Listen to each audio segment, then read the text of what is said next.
আপনি যেহেতু ঘোষণা করেছেন আলহামদুলিল্লাহ, গতকাল যারা আমাদের কেন্দ্রীয় ওই প্রোগ্রামে যে ছিলেন, যদি তার একজন কথা বলতেন ভালো হতো। যদি আমি অসুস্থ, তারপরে উনি বললে আমরা সবাই জানতে পারতাম আজকের মিটিং এ যে আসলে ওখানে আমাদের বিষয়ে কি কথা হয়েছে। ওরকম যদি কেউ থাকে বলুক, আর যদি না হয় আমি অল্প করে বলে আমি একটু আপনাদের কথাগুলো শুনবো।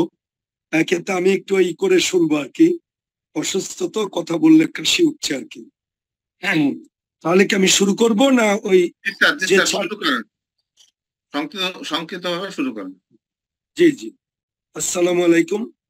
নাহমাদুহু ওয়া নুসাল্লি আলা রাসূলিল করিম, আম্মা বাদ।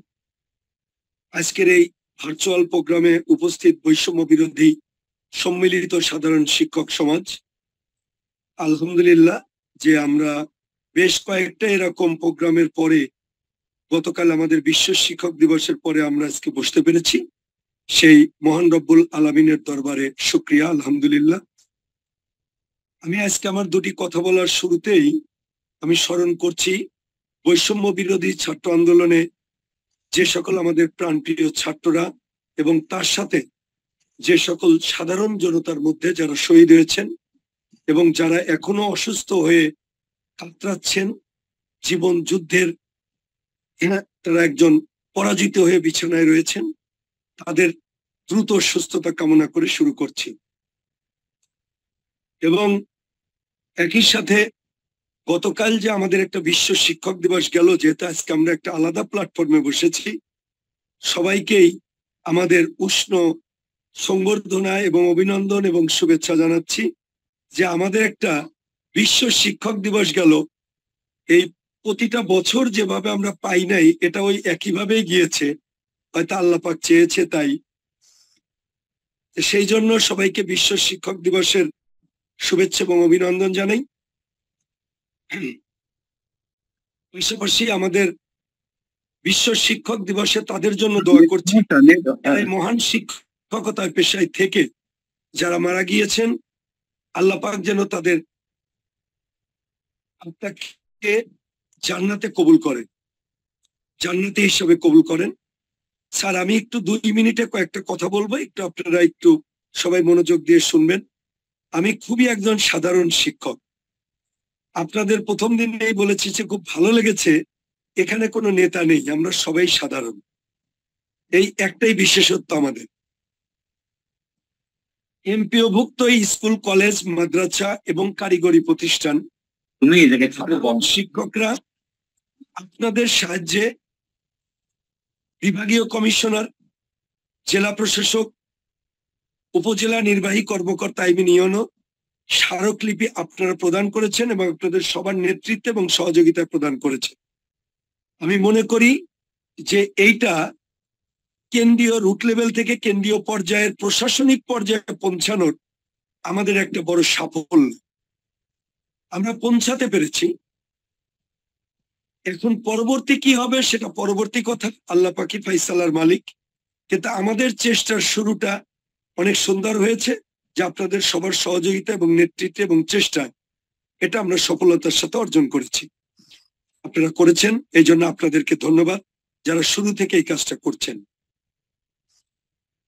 এখন আমরা যদি আগাতে চাই, আমাদের একজন শিক্ষক আজকে শুরুতেই বলছেন, আজকে আমাদের একজন শিক্ষক, সম্মানিত শিক্ষক শুভেচ্ছা বক্তব্যে বলেছেন শিক্ষকদের আবেগ এবং আর্তনাদ আসলে ওই যে আমরা ছোটবেলায় শুনেছি যে আমি পাথরে ফুল ফোটাবো, আসলে একটা গান, কিন্তু পাথরে কখনো ফুল ফোটে না। আমাদের বিভিন্ন সময় বিভিন্ন শিক্ষক নেতারা রাজনৈতিক ভাবে বিভিন্ন দিক দেখাতে দেখাতে মানে আমাদের হৃদয়টা পাথর হয়ে গিয়েছে। এই জন্য আবেগ এবং আর্তনাদ কোনোটাই আমি প্রকাশ করছি না। আমি কয়েকটা কথা বলছি। আপনারা যে ঝান্ডা নিয়ে সামনের দিকে আগাচ্ছেন, ইনশাল্লাহ সার্থক হবেই। সেই সার্থকতায় যেতে আপনারা যে কাজগুলো করছেন, শুধু আপনাদের সাথে আমি এইগুলো হয়তো আপনারা চিন্তা করেছেন, আমি জাস্ট কথাগুলো বলছি। আজকের শুরুতেই একজন টিচার বলেছেন অধিকার এমনি এমনি আসে না, আদায় করে নিতে হয়। আমার প্রথম কথা এইটাই। আমরা শিক্ষক, আমরা সবচেয়ে সরল এবং ভদ্র জাতি। এই ভদ্রতা এবং এই সরলতার সুযোগ নিয়ে শিক্ষকদের ভদ্রতা থেকে দুর্বলতা নিয়েছে। এই দুর্বলতা কে নিয়েছে?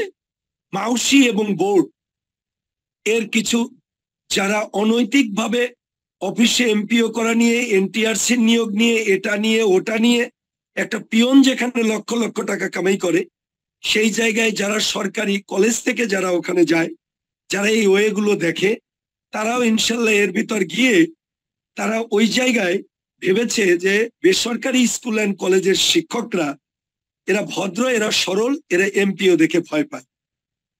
এটা আমাদের ভদ্রতাকে তারা দুর্বলতা নিয়েছে। আর আমাদের যারা শিক্ষকের মধ্যে যারা জাতীয় বেঈমান, যারা বিভিন্ন দলের নাম ধরে শিক্ষক নেতা, যারা নির্দলীয় নাম ধরে শিক্ষক নেতা, এই দুই শ্রেণীর শিক্ষক নেতারা আমাদেরকে ব্যবহার করেছে। সেখানে হতে পারে আমিও ব্যবহার হয়েছি।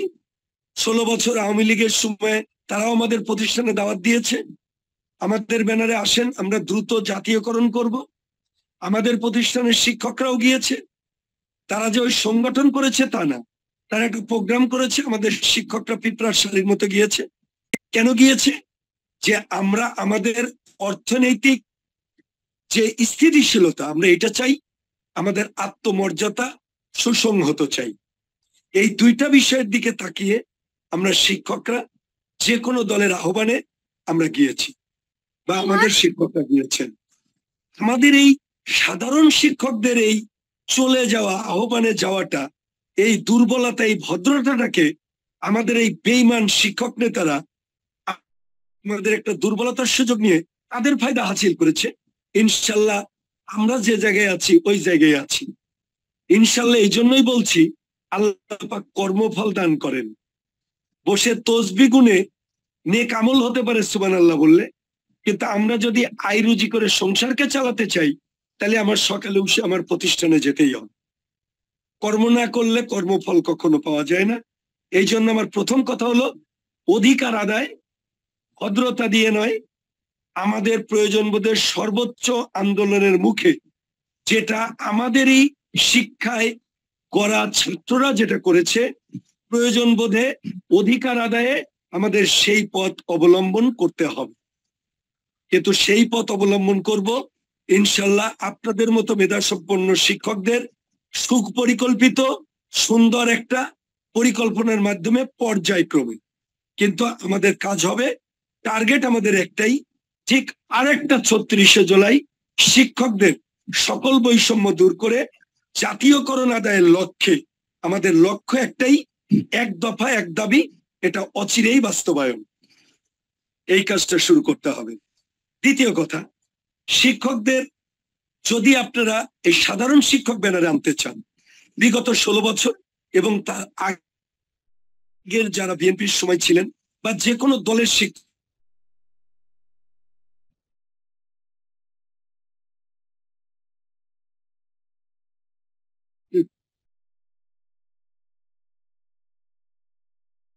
ছিলেন, আমরা যারা সাধারণ শিক্ষক বলে যে আমরা প্ল্যাটফর্মটা করেছি, আমাদের টার্গেট মানুষের প্রত্যেকটা স্কুল, কলেজ, কারিগরি, মাদ্রাসা প্রত্যেককেই আমাদের সাধারণ শিক্ষক একজন করে এই ব্যানারে প্রতিনিধি হিসাবে আনতে হবে। দ্বিতীয় কথা, প্রত্যেকটা শিক্ষকের কাজ প্রত্যেকটা প্রতিষ্ঠানে তার নিজের কলিগদের বুঝাতে হবে সাধারণ শিক্ষকরা একই প্ল্যাটফর্মে আমরা কাজ করছি, আমরা কোনো নেতা নয়, আমরা কাউকে নেতাও মানি না, আমরা জাতীয়করণ চাই, আমরা একই প্ল্যাটফর্মে কাজ করতে চাই। আমরা এমন স্লোগান তুলতে চাই যে আমার সুজানগরের একটা গ্রামের অজপাড়াগায় প্রতিষ্ঠানের স্লোগানটাও যাতে আমাদের শিক্ষা উপদেষ্টা সহ প্রধান উপদেষ্টা বা পরবর্তী সরকার যাদের দিয়ে গঠন হবে তাদের কান পর্যন্ত পৌঁছায়। কিন্তু সে স্লোগানটা তুলবে তার প্রতিষ্ঠান থেকেই। এরকম একটা কানেকটিভ একটা ইউনিটি আমাদের গড়ে তুলতে হবে। তার জন্য আমাদের দ্বিতীয় কাজ হবে প্রত্যেকটা প্রতিষ্ঠানের শিক্ষকদের আমাদের প্রতিনিধিদের মাধ্যমে বুঝাতে হবে, সবাইকে ঐক্যে আসতে হবে আমাদের এই সাধারণ শিক্ষক প্ল্যাটফর্মে। 3 নাম্বার, শিক্ষার্থীদের ইনক্লুড করতে হবে শিক্ষার মান উন্নয়নের লক্ষ্যে বিভিন্ন বিতর্ক, বিভিন্ন উপ আনুষ্ঠানিক শিক্ষা ব্যবস্থায়, বিভিন্ন নাটিকা, বিভিন্ন ধরনের উপানুষ্ঠানিক প্রোগ্রামের মধ্যে মেধাবী শিক্ষার্থীদের আমাদের এই প্ল্যাটফর্মের শিক্ষকরা সুন্দরভাবে ওই শিক্ষার্থীদের বুঝায় বিভিন্ন উপানুষ্ঠানিকের মধ্যে, অথবা আমরা এমনও করতে পারি যে সারা বাংলাদেশে আমরা একটা বিতর্ক সপ্তাহ করব। সেই বিতর্ক সপ্তাহ হবে যে টেকসই শিক্ষা করা করণীয় বিষয়ের উপর, অথবা শিক্ষার মান বা দেশের উন্নয়নের লক্ষ্যে শিক্ষার ভূমিকা, যে বিষয়ই হোক না কেন দিয়ে আপনারা এটা করবেন সুন্দরভাবে একটা বিতর্ক সপ্তাহ। এই বিতর্ক সপ্তাহটা হবে আমাদের প্ল্যাটফর্মের মাধ্যমে বা খরচে বা ব্যানারে, কিন্তু আমরা ব্যানারে বলছি এটাই যার যার প্রতিষ্ঠানে হবে, কিন্তু এইটা আমাদের মেধাবী ছাত্রদের ব্রিফিং দিতে হবে। টপিকস হবে আপনারা যেটা ফিক্সড করবেন শিক্ষার মান উন্নয়ন। তাহলে সেখানে ক্লাসের স্টুডেন্ট গুলো বিতর্কে উপস্থিত থাকবে। সব শিক্ষার্থী তখন বুঝতে পারবে যে আমাদের যারা পাঠদান করে সেই শিক্ষকরা, আমরা যুক্তিভিত্তিক শিক্ষা ব্যবস্থা গঠন করতে চাই। যুক্তিতর্কের মাধ্যমে শিক্ষার মানটাকে সামনে নিতে গেলে সরকারি প্রতিষ্ঠানের সাথে আমরা যে পিছিয়ে আছি, বৈষম্যের দিক থেকে আমরা যে একবারে পিছিয়ে আছি, এটা শিক্ষার্থীর বিতর্কের মাধ্যমে, এক ধরনের শিক্ষার্থীর মাধ্যমে শিক্ষা প্রতিষ্ঠানে এক ধরনের সামাজিক আন্দোলন গড়ে তুলতে হবে। কিন্তু এটা করব আমরা, কিন্তু খুব বর্ণচিত ভাবে, এবং সেটার ইস্যু হবে আমাদের শিক্ষার মান উন্নয়ন, আমাদের বেতন বৈষম্য, টেকসই শিক্ষা করার লক্ষ্যে। 4 নম্বর, অভিভাবকদের সাথে মত বিনিময়। অভিভাবক তার বাচ্চাকে একটা প্রতিষ্ঠানে, আমার প্রতিষ্ঠানে কলেজে বেতন 1500 টাকা, মাধ্যমিকে বেতন একটু কমাচ্ছে 1000 টাকা, এটা হয়তো আগামী জানুয়ারিতে বাড়বে। কলেজের বেতন 1500 টাকা। এই যে 1500 টাকা একটা বেতন দিয়ে একজন পড়াবে, একটা অভিভাবককে বুঝাতে হবে আর যদি জাতীয়করণ শিক্ষা ব্যবস্থা হয়। এই জন্য আমরা কি করব, আমরা যেহেতু অভিভাবকদের সাথে শিক্ষার্থীর মাধ্যমে একটা কানেক্ট আছে, আমরা এই কাজটা করব। সেটা হোক 20 জন অভিভাবক নিয়ে, সেই অভিভাবকের মোবাইল নাম্বার, তার সন্তান কোন ক্লাসে পড়ে তার নাম নিয়ে আমরা একটা অভিভাবক সমাবেশ করব যার যার প্রতিষ্ঠান। প্রতিটা প্রতিষ্ঠানের 10 জন অভিভাবকের সাথে যদি আমাদের প্ল্যাটফর্মের কথা হয়, ইনশাল্লাহ 2000 প্রতিষ্ঠানে তাহলে কতজন কথা বললো অভিভাবকদের সাথে। এই মেসেজটা অভিভাবককে বোঝাতে হবে, জাতীয়করণ হলে শিক্ষার মান, আপনার বাচ্চার শিক্ষা নিশ্চিতকরণ, এবং শিক্ষক যে একটা নির্ভয়ে গভর্নিং বডির এই প্রেতাত্মাদের মানে ভয় দূর করে সে যে সুন্দরভাবে তার নিবিড়ভাবে শিক্ষাকে দিতে পারবে, এই ব্যবস্থাটা কর। বিভিন্ন দিক আমরা পয়েন্ট আকারে তুলে দেব, আমাদের কেন্দ্রীয় কমিটি দিবে, ওই জিনিসগুলো নিয়েই অভিভাবকদের সাথে কথা হবে এবং অভিভাবকরা স্বাক্ষর করবে, এবং আমরা জানবো কত প্রতিটা প্রতিষ্ঠানে কতজন অভিভাবকের সাথে মত বিনিময় হলো। এবার 5 নম্বর, এখন আসি আমাদের প্রতিষ্ঠান প্রধান। কেউ কিছু মনে করবেন না, এখানে কেউ প্রতিষ্ঠান প্রধান থাকতে পারেন। আনোয়ার স্যার আমাকে বলছে আমি প্রতিষ্ঠান প্রধান, আমি প্রতিষ্ঠান প্রধান নয়। দুঃসময়ে এক সময় আমাকে ভারপ্রাপ্তের দায়িত্বে ছিলাম, একজন সাধারণ শিক্ষক, কলেজ শাখার আর কি, এমপিওভুক্ত। আপনারা শুনে অবাক হবেন বা জানেন সবাই, গত 3 বা 4 দিন আগে সকল প্রতিষ্ঠান প্রধান মিলে একটা করছে, তারা জাতীয়করণ চায়। এটা কেন করেছে? আমাদের বৃহত্তর উত্তরায় Nawab Habibullah school, model school and college, Bauniya Abdul Jalil, Kamalpara school and college, এবং আমাদের উত্তরা স্কুল অ্যান্ড কলেজ। আমার কলেজেই স্টুডেন্ট হলো আপনার 3800, শুধু কলেজে, শুধু কলেজ শাখায় স্টুডেন্ট 3800। তাহলে এই সকল প্রতিষ্ঠানে কোনো বর্তমানে চেয়ারম্যান নেই, প্রিন্সিপাল নেই, সহপ্রধান নেই, আমাদের ডাবল শিফটে এই 4 জন কেউ নেই। এখন প্রতিষ্ঠান প্রধানরা 2-1 জন ভালো প্রতিষ্ঠান প্রধান ছাড়া, আমি সবার নিয়ে বলছি না, এরা এই গভর্নিং বডির তল্পি বাহক হয়ে তাদের জুতা আগাতে আগাতে প্রতিষ্ঠানকে ধ্বংস করেছে। আমাদের মতো সাধারণ শিক্ষককে এই জাতীয়করণের বিষয়ে বড় বড় প্রতিষ্ঠান ঢাকার মধ্যে আমাদের প্রতিষ্ঠান প্রধান এবং গভর্নিং বডি জাতীয়করণ করার ব্যাপারে ইন্ডিভিজুয়াল যখন আমরা করতে গিয়েছি, তারা বাধা দিয়েছে, গভর্নিং বডিতে রেজুলেশন করে নেন। উদাহরণ Uttara high school and college, সচিব সরাসরি বলেছে দরখাস্ত দেন গভর্নিং বডি থেকে, আমাদের প্রতিষ্ঠান প্রধান দেওয়ার কথা, আর আজ পর্যন্ত দেয়নি। এটা ইন্ডিভিজুয়াল, এটা আসলে সামষ্টিকভাবে জাতীয়করণটাই সবচেয়ে ভালো।